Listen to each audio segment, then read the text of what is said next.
Le chef de la diplomatie marocaine Nasser Bourita a réaffirmé vendredi la position de neutralité, mais aussi de soutien illimité du Maroc dans le dossier libyen, lors d'une conférence de presse conjointe avec son homologue libyen Najla Mangouche au ministère des Affaires étrangères, de la coopération africaine et des Marocains résidant à l'étranger à Rabat.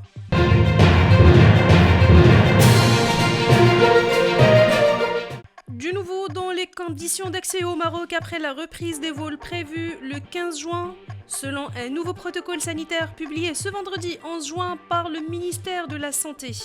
Il ressort ainsi du nouveau protocole que les voyageurs vaccinés arrivant à la liste A, ils doivent justifier d'un passeport vaccinal ou un certificat attestant que la personne est complètement vaccinée. Les passagers en provenance de la liste B,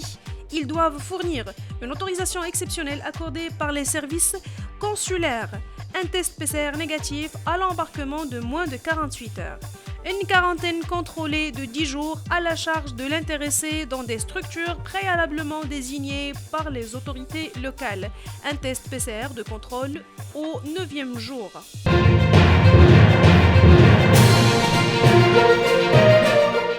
L'Espagnol Rafael Nadal, 13 fois sacré sur la terre battue parisienne et en quête d'un 21e trophée record en Grand Chelem, a été éliminé vendredi par le numéro 1 mondial Novak Djokovic en demi-finale des internationaux de France. L'Espagnol s'est incliné en 4-7, 3-6, 6-3, 7-6, 6-2 au bout d'un combat de plus de 4 heures.